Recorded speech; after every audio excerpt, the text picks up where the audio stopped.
Weewaawo ntendeza Kristo neebaza Katonda olw'ekitabo eky'obulamu kyawadde ggwe muganda wange mwannyinaze ng'okyasobola okwatulira ddala nti Yesu ye Mukama. Tumwebaza olw'obulamu bw'ofamire yo n'olw'emirimu egy'emikono gyo. Amannya nga bulijjo Mazima Kenneth, ng'era olunaku olwaleero tugenda kuba nga tweyongereyo ddala mu kitabo kino eky'Abefeso, nga tweyongereyo ddala mu ssuula esookera ddala, n'ate ku mulundi guno twagala tutunuulire olunyiriri olw'16 olunyiriri olw'16 mu ssuula esookera ddala ey'Abefeso, wansi ow'omutwe gwe tuyita essaala ya Pawulo ey'obutayosa eri Abefeso. So tugenda tandika nga tusoma ekyawandiikibwa nga bwe tukoze mu masomo amalala gonna ge tugenze mu maaso n'okuba nga tukwasaganya, tulyoke tutegeerye ddala ensonga mu bulambulukufu bwayo. Njagala ntandikire ddala n'olunyiriri lw'15 olwo ndyoke njije ku lw'16 lwe njagala tumalyeko obudde olunaku olwaleero. Bwe nawulira okukkiriza Mukama waffe Yesu okuli mu mmwe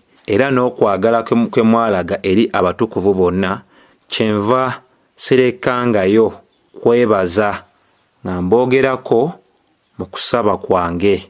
Kyenva sirekangayo kwebaza nga mboogerako mu kusaba kwange. So awo nno we tugenda okusimba amakanda, era nga waliwo ensonga za mirundi ng'esatu ze njagala tubeere nga twekkaanyiza ddala.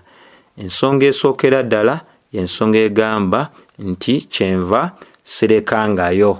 Kyenva sirekangayo tugenda kuba tugyekkaanyiza ddala bulungi. Ensonga ey'okubiri gye tuyita ey'okwebaza, okwebaza. Olwo tumaliriza n'ensonga esembeyo ddala nga mboogerako mu kusaba kwange, nga mboogerako mu kusaba kwange. So bibyo ebintu eby'emirundi esatu bye njagala tuwe obudde twekkaanyize ddala bulungi, kubanga emabega w'ebigambo wabeerayo amakulu, wabeerawo embeera ebeereese enjogera ey'engeri ng'eno. So bw'oba otunuulidde ensonga gye njagala tutandikire ddala nayo egamba nti kyenva sirekangayo. Enjogera eyo gamba kyenva sirekangayo.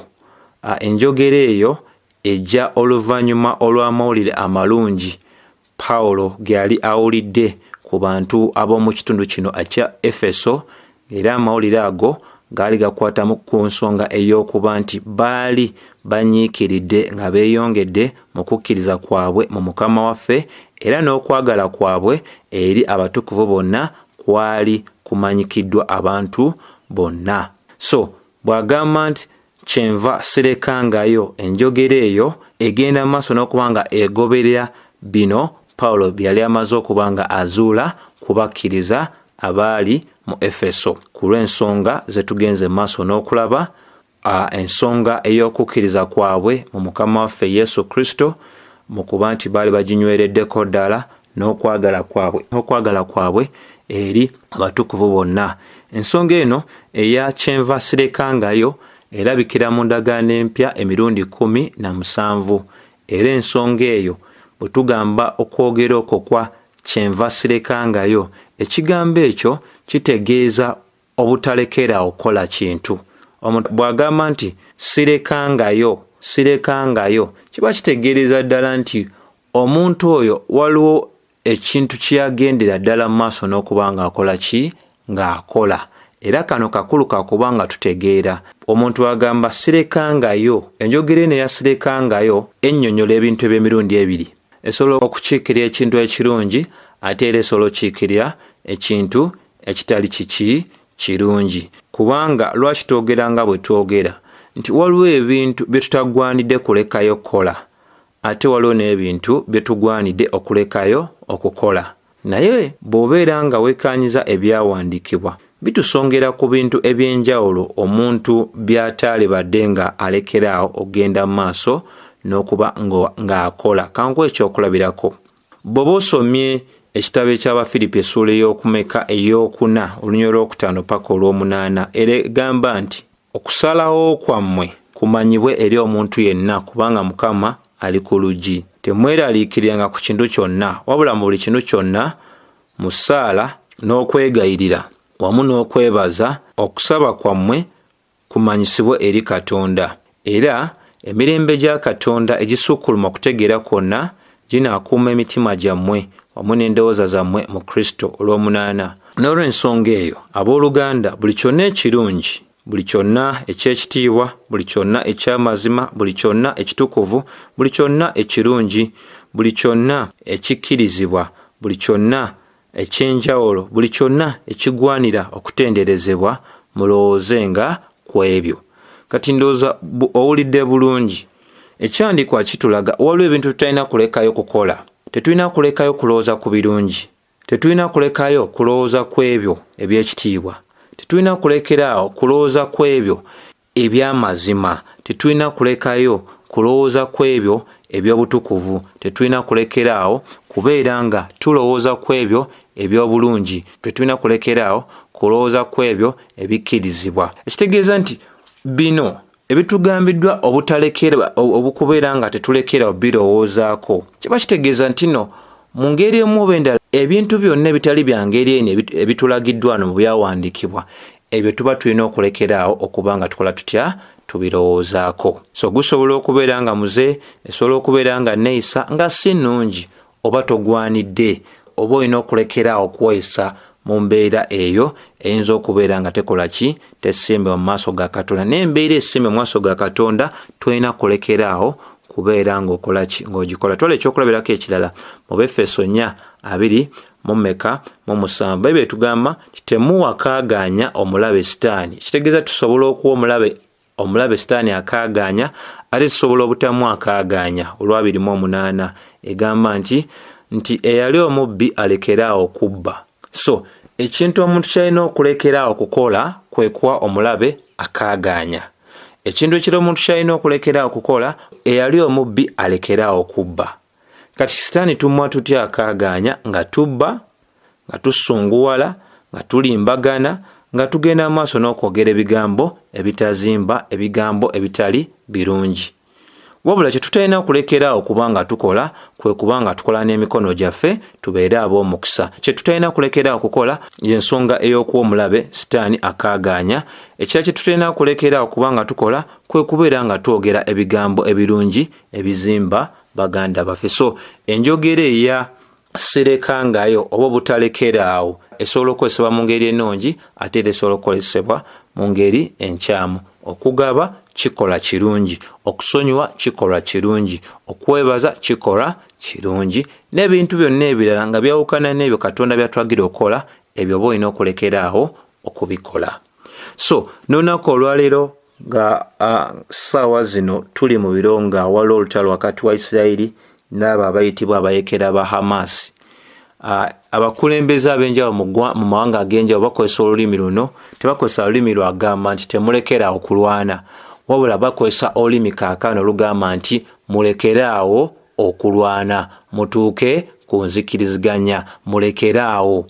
Kati bw'ogamba mulekeraawo kiba kitegeeza nti mu mbeera eno waliwo ekiri okukolebwa ekitakkirizibwa genda mu maaso. Ekyo ekikkirizibwa ogenda mu maaso kye kirungi. So naye bw'oba otunuulidde ekyawandiikibwa ekiri mu maaso gaffe, Pawulo bwe yali akozesa ekigambo kino ekyogamba nti kyenva sirekangayo. Ekigambo kino sirekangayo Pawulo yakikozesa mu bulungi obw'ensonga mu kuba nti yali awulidde amawulire amalungi agaali gakwata ku bantu bano nga bwe tunywezezza ku nsonga ey'okukkiriza kwabwe kubeera nga beeyongera okuteeka obwesige bwabwe mu Mukama waffe Yesu Kristo, wamu ate era n'okwagala kwabwe eri abo bonna abatukuvu. Ensonga ey'okubiri gye yagenda amaaso n'okunyweza gye njagala nayo tutunuulye y'ensonga ey'okugamba nti kyenva sirekangayo kwebaza. Ekimu ku byo ebisobola otutegeeza lwaki teyalekeraawo okukola ekintu, waliwo ebintu ebyagenda mu maaso okufujjirira enjogera eno. Kyenva sirekangayo, tolekangayo kola ki? Atunnyonnyola ensonga ey'okubiri, ensonga gye tuyita ey'okwebaza. Nti obutalekangayo oba okweyongerayo kwa Pawulo kuwa kwebaza eddayo kugali amawulire amalungi oba kwa lipoota eyo ey'obubaka obulungi Pawulo gyali awulidde ku Befeso. Jjukira ekigambo kino kye tuyita okwebaza kyo kirabikira mu ndagaano empya emirundi 41. Era ekigambo kino okwebaza kiva mu kigambo eky'olulyona kye tuyita Eucharisteo. Eucharisteo ekigambo ekitegeeza embeera ey'okulaga okusiima, okwebaza oba okusanyuka. Embeera eraga okusiima, okwebaza oba okuba omusanyufu. Era bw'oba osomye ebyawandiikibwa birambulukufu nnyo ku nsonga eno, tiffe ffenna abakristaayo tulagibwa okubeera nga tugenda mu maaso n'okubeera nga tuli abantu abawaayo okwebaza eri Katonda. Y'ensonga lwaki Befeso esomesa nga bw'esomesa. Bw'osoma Befeso essuula ey'okutaano olunyiriri olwabiri lugamba nti nga muwaayo okwebaza buli kadde. Bayibuli tetugambye nti waliwo akadde akamu ak'okuwaayo okwebaza n'akadde akatali kakuwaayo kwebaza. Ekintu kye tutalina kuba nga tulekayo kukola y'ensonga ey'okuwaayo okwebaza akadde konna. Era Bayibuli etulaze olwa buli kintu kyonna eri Katonda Kitaffe mu linnya erya Mukama waffe Yesu Kristo. Ono simanyi ngeri ki gye nsobola genda maaso n'okubeera nga nywereza ddala ensonga, wabula okulaga nti ensonga y'okwebaza terina kubeera nga etambulira ku mbeera ya kaakano nkiwulira, kaakati sikiwulira. Ensonga eno etulagibwa okukola akadde konna nga twebaza Katonda Kitaffe mu linnya erya Kristo olwa buli kintu kyonna. Kati ekyawandiikibwa kino kitulaga tiwaliwo ebintu Katonda mu mazima byakakasiza ddala nti ffe ffenna abaazaalibwa abakyala ku nsi kuno tumanyidde ddala nga tubimanyidde ddala. Tumwebaza olw'obulamu bwaffe, tumwebaza olw'obulamu, tumwebaza olw'obulokozi, olw'abazadde baatuwadde, eŋŋanda zaatuwadde, emikwano gyatuwadde, ow'okusula, ebyokulya, ebyokunywa, ebyokwambala, amaanyi mu mubiri, amagezi, okutegeera, emikwano, emirimo, bintu bingi n'ensi zaatutaddemu ebitwetoolodde.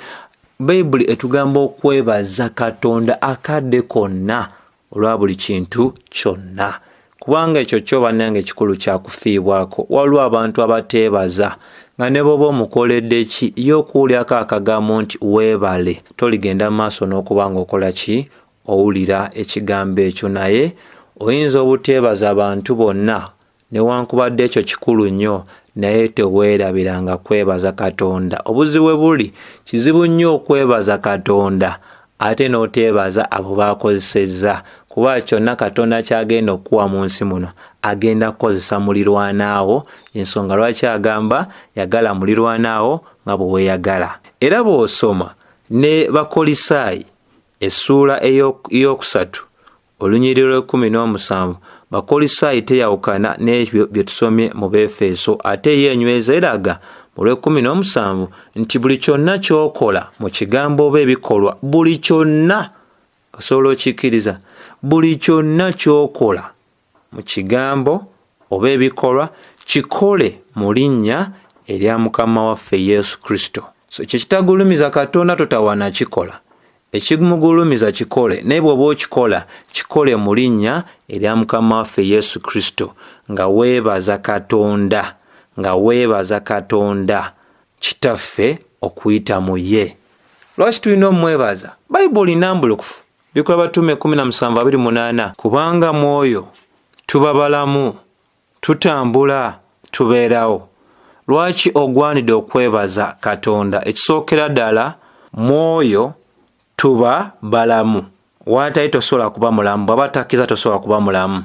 Mwoyo otambula, ensonga lwaki olina okwebaza. Mwoyo obeerawo. Katonda yakukkiriza okuba ng'okyaliwo, sifaayo oba olumizibwa oba tolumizibwa, oba oli mugagga oba oli mwavu, oba wasoma oba tewasoma, oba olina amaanyi oba tolina amaanyi, oli mulamu, otambula era obeerawo ku bwa Katonda. Ensonga lwaki Bayibuli ekulagira okubeera nga owaayo okwebaza eri Katonda Kitaffe okuyita mu linnya erya Mukama waffe Yesu Kristo. Ebintu bino biba bisomesebwa mu Bayibuli biragira ddala nti nti bintu bikulu nnyo eriffe okubanga tugoberera. Ate era bw'oba osome Basesalonika ekisooka essuula ey'okutaano olunyiriro 18 lunyweza lugamba nti nga muwaayo okwebaza mu buli mbeera yonna. Nga muwaayo okwebaza mu buli mbeera yonna. Kati awo tegeerawo ensomesa ezisinga okuwulikika leero mu butuuti obw'enjawulo ziraga nti omukristaayo ebiseera byonna ali waggulu w'embeera, ali waggulu w'obunaku, ali waggulu w'endwadde, ali waggulu w'okusoomoozebwa, tasobola kulwala, tasobola kwetaaga, tasobola kulumbibwa, tasobola funa mutawaana gonna. Era abamu batuuka ne ku ddaala omukristaayo ofiira otya mu kabenje. Era abala batuuka n'ogamba omukristaayo osula otya mu nnyumba efaanana bw'etyo. Omukristaayo obeera otya ng'olya bw'otyo n'olya ng'atali kabaka.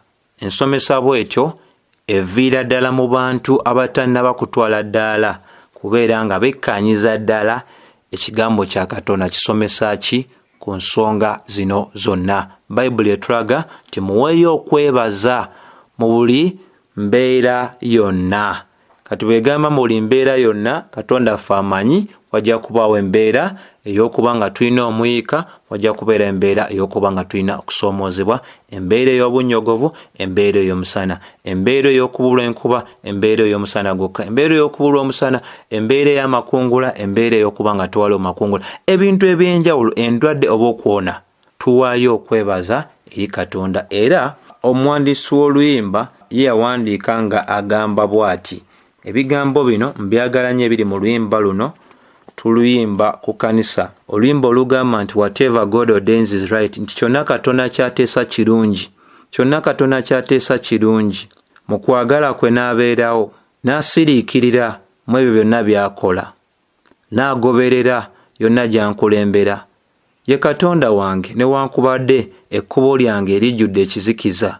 Ampanirira era siigwe, era eriye byonna mbimulekera.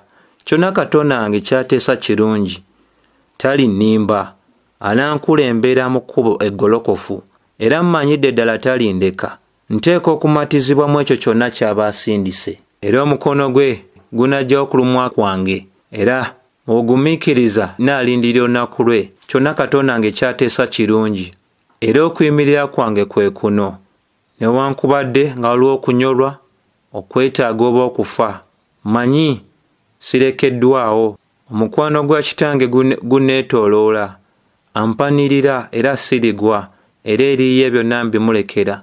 Kyonna kitange kyateesa kirungi, newankubadde kaakano nywa ekikopo nga nywera mu kikopo kijjudde obukaawu, nga n'omutima gwange guzirika. N'anywa ekyo kyonna watali kukyuka, kubanga Katonda wange wa mazima, era buli lunaku aŋŋumya era n'ajiza omutima gwange, era obulumi n'okunyolwa binaagenda. Ssebo ne nnyabo, mu kuba nti Katonda ffe mukulu, kikulu nnyo otegeera nti mukulu eri amawanga, mukulu eri obutonde, eri emyoyo, eri abantu, eri buli kintu kyonna. Tewali kisobola kutuukawo wabula ekyo Katonda kyabaaganyiza mu nsi muno gye yatonda. So, oba mu masekkati ga bulwadde, oba kufiirwa, oba kunyolwa, tugambibwa okubeera nga tuwaayo okwebaza. Ate era ensomesa ya Bayibuli eragira ddala nti oyo yenna ateebaza ye muntu atakkiriza. Bw'osoma Baluumi 1:8-21, naye olw'obudde njagala ntunulye 2:1, lugamba nti kubanga bwe baamanya Katonda tebaamugulumiza nga Katonda newankubadde okumwebazanga. Obuteebaza bulaga omuntu ajeemye eri Katonda, bulaga omuntu agaana okugulumiza Katonda, omuntu eyeeyitiriza waggulu wa Katonda newankubadde afunye okumanya. Omuntu oyo aba muntu mujeemu. Kyova olaba ffe Abakristaayo tugambibwa, oba abaazaalibwa omulundi ogwokubiri, tugambibwa okubeera nga tukola tutya, nga tuwaayo okwebaza eri Katonda ekiseera kyonna. Omwana wa Katonda mwene gwe tuyita Mukama waffe Yesu Kristo yatulaga ekyokulabirako bwe yali ayimiridde mu maaso g'ekifo Lazaalo we yali aziikiddwa mu Yokaana essuula 11 olwa39 paka olwa41. Bwe yagenda mu maaso n'agamba nti Kitange, nkwebaza kubanga ompulidde. Bw'abanga Mukama waffe Yesu yatwalanga eddaala okwebaza mu mirimu egy'enjawulo gy'amuli mu maaso, ng'okumenyamu kw'omugaati n'ebyennyanja, okuliisa abantu enfanfa, ne mu biro ebirala yagenda mu maaso n'okwebaza. Ekyo kya kuyiga ky'amaanyi eri ffe okutambulira mu bulamu obw'okwebaza. Yesu bw'abanga yeebaza, nze ne ŋŋaana okwebaza bange yeegulumiza waggulu wa Yesu, era ekintu ekyo si kirungi. So ebyo byonna mbikututtemu okulaga lwaki Pawulo ayogeranga bw'ayogera n'agamba kyenva sirekangayo kwebaza, nti obutalekangayo kwebaza bwa Pawulo butunnyonnyolera ddala enkula ye, butunnyonnyolera ddala embala ye, nti yali musajja ataanyoomanga akadde konna obulungi bwa Katonda. Wonna wonna we yalabanga obulungi bwa Katonda, Pawulo yawangayo okwebaza. Ekyo kituyigiriza tetulina kubanga tunyooma, tetulina kubanga tubuusa amaaso ebyo Katonda by'akola. Oyinza okuba olina ky'osabira weewaawo nga tonnakifuna, naye waliwo ebirala byakuwadde abalala nga tebabiina. Weewaawo olina buli kantu ak'enjawulo n'ekosolo tunako n'ogamba nti nazaalibwa bute nga siina kendina nga ndi bukunya. Naye laba Mukama atwetoolooza ebintu eby'enjawulo. Atuwadde abazadde, atuwadde eŋŋanda, atuwadde emikwano, atuganyiza okusoma, tufunye ebyokwambala, tufunye ow'okusula, ebyokulya, ebyokunywa, amaanyi, amagezi, omukisa mirimo gy'emikono gyaffe. Tetulina atugoba, tetulina atunoonya tutta, tetulina ndwadde, tulina ebintu bingi. Emirembe gye tulina mu nsi yaffe, tulina ensonga ey'okola ki? Ey'okwebaza Katonda. So Pawulo ye talina wantu wonna we yabuusiza amaaso ge obulungi bwa Katonda. Obutuufu tetulina kye tugwanira. Bw'olowooza ku Katonda eyeebeezaawo atabeera olw'abaana b'abantu okubeera nga alina n'ebyatuwa, ekyo kirina kubeera nga kitukola tutya? Kitukakkanya bukakkanya okubeera nga ebbanga lyonna tuwaayo okola ki? Okwebaza. So omuntu asobola okwebuuza nti lwaki ensonga eno ey'okwebaza yali nkulu nnyo eri Pawulo ku kino kye tuli okutunulako ekyogamba essaala ya Pawulo ey'obutayosa. Lwaki ensonga eno nkulu nnyo wamu n'okwebaza? Kubanga olina okubanga ojjukira mukwano lwaki yeebaza nnyo Katonda olw'ekkanisa eno oba olw'abakkiriza bano, nti bw'oba osoma Ebikolwa Batume essuula eya 20 ekulagira ddala embeera eyali mu Efeso, nti Efeso kyali kifo abasomesa ab'obulimba kye baali baasala okuzinduukiriza, era mu bigambo bye yayogera eri abakadde b'ekkanisa nga tannabaabulira. Yayogera mu 2:9 Bikolwa Batume 2 n'agamba, mmanyi kaakano nga ŋŋenda, emisege ginaava mu masekkati gammwe awatali kusosola kisibo, era mu mmwe mwennyini munaagolokoka abantu aboogera ebigambo ebitakwatagana nga banoonya okwefunira abagoberezi. N'olw'ensonga eyo mujjukirenga nti mu myaka 3 saalekayo buli kiro n'emisana okubeera nga mmwe mwenna ngenda mu maaso n'okubabuulirira wamu n'amaziga. So bino yali abyogedde ng'era bwali bunabbi obwamuweebwa, bwali bunabbi bwali amanyi nti bugenda okutuuka ku kitundu kino oba ku kkanisa eno. Mujjo mwennyini abaali bagenda ogitaagula baali tebagenda kusooka kubanga bava wabweru, naye baali bagenda viira ddala mu abo abakulembeze bennyini. Kati gwe lowoozaamu mu myaka 5 ku myaka 8 tali nabo, n'agenda mu maaso n'okuwulira amawulire amalungi agabakwatako. Kikyo kiba kitegeeza nga teffe ffennyini tumanyidde ddala ne mu Timoseewo ekisooka 3 awandiika agamba ng'awandiikira Timoseewo, nga bwe nakulagira nga ngenda e Makedoni, sigala Efeso olyoke olagire abantu bonna obutasomesa kintu kyonna kirala. Waliwo embeera etali nnungi mu Efeso, mu kuba nti embeera eyo teyali nnungi evaamu ebigambo bino oluvannyuma lwa Pawulo okuwulira byali awulidde nti abantu bano baali bakyanywereza okukkiriza kwabwe mu Kristo, ng'era baali balaga okwagala kwabwe eri abatukuvu bonna, y'ensonga lwaki yali yeebaza. Emyaka gyali mingi naye baali bakyayimiridde ne yeebaza Katonda olw'ekisa kyali atadde ku kanisa eno, ne yeebaza Katonda olw'okuba nti abantu bano bagenda mu maaso n'okwekumira mu kukkiriza okutuufu n'okutambula okutuufu. Era tulabira ddala nti ensonga eno yamuleetera essanyu ly'amaanyi okuba nti yalinganga bwe yali. Makanisa amalala era yagenda mu maaso n'okukola ekintu kye kimu. Abasasonika esooka 2:13 yagenda ddala maaso n'okwebaza n'Abasasonika olw'engeri gye baagenda maaso n'okwanukulamu eri ekigambo ekyakibawiddwa, n'agamba nti mmwe naffe twebaza Katonda obutalekangayo. Ku lwakino nti bwe mwafuna ekigambo kya Katonda ne mukiwulira okuva eri ffe, temwakikkiriza ng'ekigambo eky'abantu, wabula ng'ekigambo ekya Katonda ekyekikola mu mmwe abakkiriza. Waliwo ensonga nnyingi ez'okwebaza. Bano bo yabeebaliza kino nti tebaawulira abatume nga boogera gye bali ne bagamba abo bantu boogera naffe. Weewaawo baali bantu naye baategeera ebigambo ebyogerwa abantu bano byali bigambo bya Katonda. Abaluumi n'abeebaza olw'okukkiriza kwabwe okwagendera ddala mu maaso n'okubeera nga kumanyika mu mawanga gonna, Baluumi 8. Ate era waliwo teologiya omu yagenda mu maaso n'agamba nti okwebaza okutukuvu kabonero ak'ekisa ekyannamaddala mu ffe. Okwebaza okutukuvu kabonero ak'ekisa eky'amazima mu ffe. Oyo ateebaza aba mu bufunze nga teyasomesebwa bulungi, oba osanga abatannategeera kisa kya Katonda. Mukama waffe mwene yagenda maaso n'okubeera nga naye asiima ekkanisa eno olw'okuba nti yali egenze maaso n'okuba nga enywerera mu bintu eby'enjawulo. Bw'osoma ku Bikkulirwa 2, Bayibuli etulaga nti eri malayika ow'ekkanisa ya Efeso wandiika ebigambo ebyoyo awaniridde ettabaaza 7 mukono gwe ogwa ddyo, oyo atambula mu masekkati g'ekkanisa 7. Laba olwokubiri, manyi ebikolwa byammwe n'okufuba kwammwe, obugumiikiriza bwammwe, nti temusobola kugumira abo ababi, nti mubakemye ne mutegeera babeeyita abatume, era ne mukizuula nti si batume wabula balimba. Era mmanyi okuguma kwammwe okw'obugumiikiriza n'okuba nga munywezezza erinnya lyange era nga temunnakoowa. Ssebo ne nnyabo, ensonga zaali z'amaanyi nnyo nnyini ddala ezaali zisobola okuviirako ebigambo bino Pawulo byagenda mu maaso n'okuba ng'ayogera, era ebigambo bino by'okuwaayo okwebaza eri Katonda olw'abano abantu. Ebigambo bino era byali byakubeera nga anywereza ddala abantu bano obutalekangayo kukola ekyo kye balina okuba nga bakola.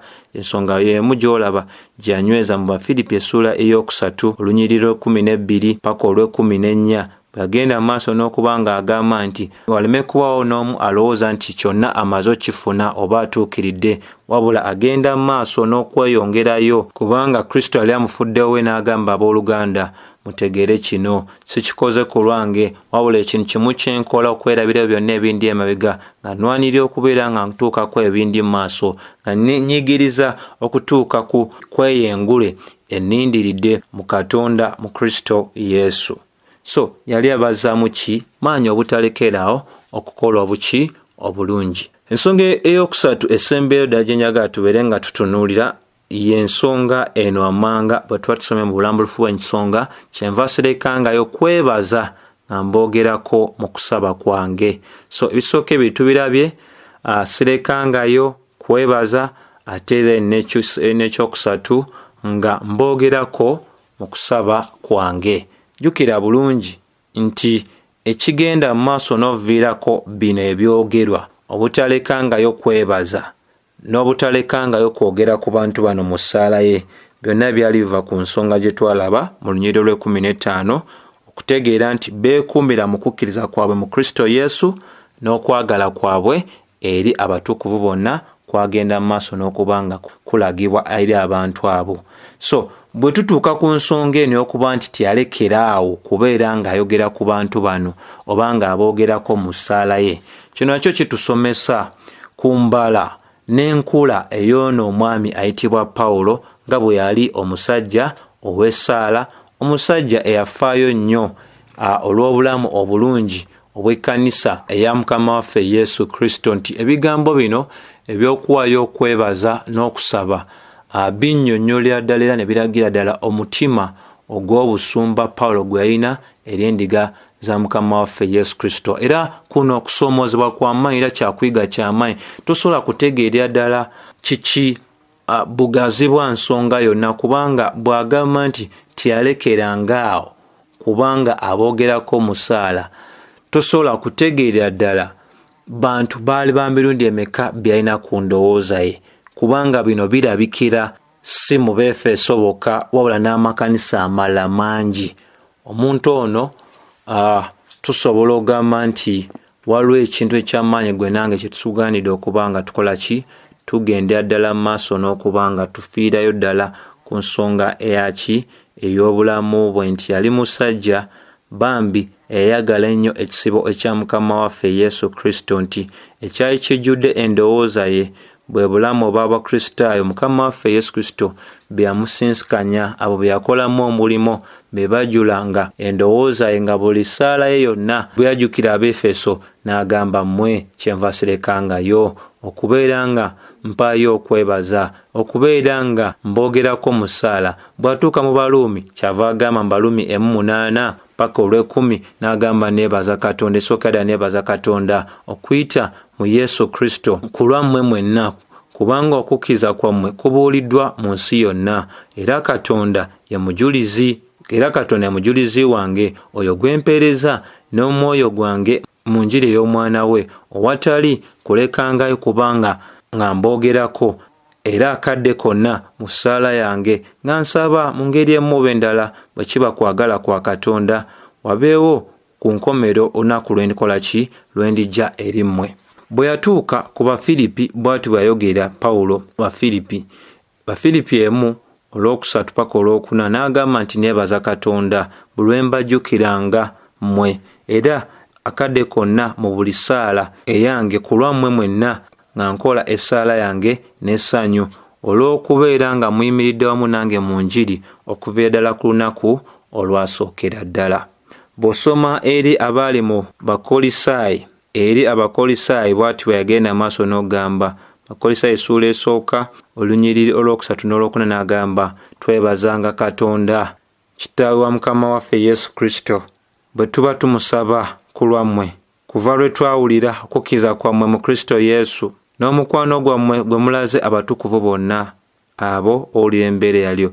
Bwe kyali mu Basesalonika yayogera bw'ati, Basesalonika ekisooka baluwa ye yasookera ddala, Basesalonika ekisooka olw'okubiri n'olwokusatu, tuwaayo okwebaza eri Katonda akadde konna ku lwammwe, nga tetulekerangaawo kubeera nga tuboogerako mu ssaala zaffe, nga tujjukira Katonda era Kitaffe omulimu gw'okukkiriza kwammwe n'okukola okw'okwagala kwammwe n'omukwano gwammwe n'okweyongerayo kwammwe mu ssuubi Mukama waffe Yesu Kristo.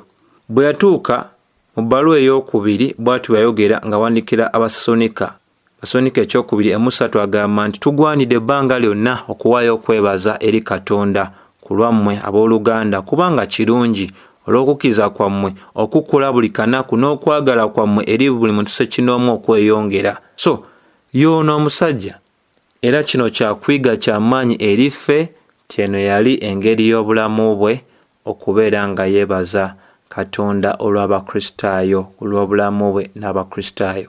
Abamu bagenda ne bagamba nti bw'abanga Katonda mukulu ate tugwanira ki okusaba kubanga kyonna kyateesa kye kinaabaawo. Mukwano kyonna otegeera nti Katonda alina engeri z'akoleramu. Engeri emu gy'akoleramu ey'okubuulira enjiri okutuuka ku bantu bonna, nti newankubadde alina be yalonda naye ate nabo balina kubuulirwa njiri. So yalonda engeri y'okubuulira enjiri okubanga atuuka ku bantu abo be yalonda. Ate era bw'atyo bwe yateesa mu bukulu bwe, mu magezi ge, mu kisa kye, nti ffe ffenna abantu be tugwanidde okubanga tetulekeraawo kusaba. Okusaba y'emu ku ngeri Katonda gy'akozesa okutuukiriza ebyo byonna by'ateesa okuba nga atuukiriza mu bulamu bwaffe ng'abantu ssekinoomu n'ekkanisa n'ebyo byonna by'akola mu nsi. So bw'olekeraawo okusaba obanga omuntu atakola ki atakkiriza Katonda. Lwaki? Yennyini yalagira saba, ate ekirala awulira essaala, ate era essaala eragira ddala nti gwe obeerawo ku lulwe, nti omwesigamako, omukkiririzaamu, amaanyi togayina, naye yekka yasobola otuukiriza ebyo byonna gwe nange bye tutasobola kuba nga twekolera. So kikulu nnyo gwe nange okuba nga twebaza, kikulu nnyo gwe nange okuba nga tusaba, kikulu nnyo gwe nange okuba nga twesigama ku Katonda mu buli mbeera yonna, ate nga tumusiima mu buli kanyomero konna. Kubanga mukwano, n'essaawa zino nga tukola obubaka buno, waliwo abantu abagenda mu maaso n'okuba nga bazaalibwa, abalala okufa, abalala babakebedde nga balina kino balina kiri, abalala okubulwa ekyokulya, okusula, ebyokwambala, ebyokunywa, ebyokulya, abalala baviiriddwako bakadde baabwe, eŋŋanda zaabwe, abaana baabwe, emirimu okufa, abalala bafunye ebintu eby'enjawulo. Naye kyonna kye kiri, tosobola kufuga bintu byonna bitambula bitya. Ekikyo waayo okwebaza, ate era saba Katonda. Bwe bulamu bw'Omukristaayo. Bw'anaabakkiriza nate tunaddamu omulundi omundi okubeera nga ate tutandikirira ddala wennyini we tukomye, nga twekkaanyiza ddala ekikula eky'essaala Pawulo gye yasabira abantu b'omu Efeso lwe lunyiriri olujja okuba nga luddako. Katonda nga bw'aliwo ekisa, nsaba ekisa kya Mukama waffe Yesu Kristo kibeere eri mmwe mwenna. Amiina.